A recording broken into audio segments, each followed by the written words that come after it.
राज्य कर्मचारी एवं शिक्षकों द्वारा दूसरे दिन भूख हड़ताल में पुरानी पेंशन की मांग को बुलंद किया गया। पुरानी पेंशन बहाली मंच के तत्वावधान में पुरानी पेंशन बहाली को लेकर अयोध्या कैंट रेलवे स्टेशन के सामने प्रांगण में जारी रहा। जिलाध्यक्ष राज्य कर्मचारी संयुक्त परिषद ने बताया कि सरकार यदि बुढ़ापे की लाठी पुरानी पेंशन को बहाल नहीं करती है तो 2024 के चुनाव में सरकार को गंभीर परिणाम भुगतने होंगे।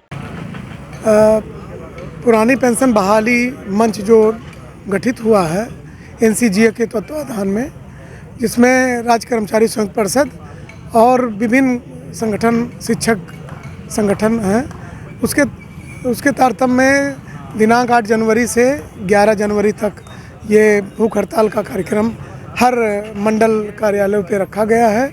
और आज दूसरा दिन है। हम सभी कर्मचारी यहाँ के पुरानी पेंशन बहाली को बस एक मांग को लेकर के एकत्र हुए हैं और सरकार से यही गुजारिश है, यही निवेदन है कि हमारी इन मांगों को, केवल एक मांग जो पुरानी पेंशन है उस पर विचार करते हुए और इस पे 2024 चुनाव आने से पहले इसको हम लोगों को लाभकारी करें। और साथ ही साथ ये भी निवेदन है कि जो 2004 के बाद हमारा बंद कर दिया गया था और जो नई पेंशन नीति लागू की गई है उसमें जो हमारे कर्मचारी रिटायर हो रहे हैं उनका कोई निर्धारण नहीं है, कोई 1000 रुपया, कोई 1200 रुपया, कोई 1100 रुपया, इस तरीके से।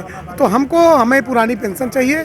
बस एक मांग को लेकर हम लोग हड़ताल पे बैठे हुए हैं और जैसा प्रदेश नेतृत्व या प्रांतीय नेतृत्व तय करेगा फिर आगे की कार्रवाई की जाएगी। हम लोगों का जो धरना प्रदर्शन है ये दूसरे दिन भी ज़बरदस्त चल रहा है। केवल फैज़ाबाद अयोध्या कैंट ही नहीं बल्कि आज पूरे देश में धरना प्रदर्शन है। हर मुख्यालय पर, चाहे वो आपका केंद्रीय मुख्यालय हो या राज्य का मुख्यालय हो या ज़िले का मुख्यालय हो, जहाँ पर हमारे संस्थान हैं वहाँ पर सब पर धरना प्रदर्शन ये चल रहा है। और निश्चित तौर पर हमारी मांगें पूरी होनी चाहिए। पुरानी पेंशन बहाली को लेकर के जो हमारा अभियान ये चलाया जा रहा है, निश्चित तौर पर इसको सफल होना चाहिए, क्योंकि पुरानी पेंशन के बगैर अंतिम समय में जब 60 साल की उम्र के बाद जो समय आता है वो बहुत ही खतरनाक समय होता है। और इसमें जो एनपीएस से रिटायर हो रहे हैं उनको 2000, 1500 और 1900 रुपये उनको जो पेंशन मिल रही है, इससे तो उनकी दवा भी पूरी नहीं हो सकती है। इससे में जीवन यापन करना बहुत मुश्किल हो जाएगा। ख़ास तौर पर देखा जाए तो हमारे जो भी साथी हैं, जब लास्ट समय आ जाता है उस समय जो उनको एक मुश्त पैसा मिलता है वो पैसा उनके हाथ में नहीं रहता है। वो बच्चों के हाथ में पैसा चले जाने के बाद में उनके पास कुछ नहीं बचता है और मात्र सहारा होता है वो पेंशन। अगर ऐसी स्थिति में जब हम 60 साल की उम्र बीत जाती है और हम 30, 32 साल, 35 साल रेल की सेवा, देश की सेवा करने के जाते हैं तो हमको पेंशन नहीं मिल पाती है।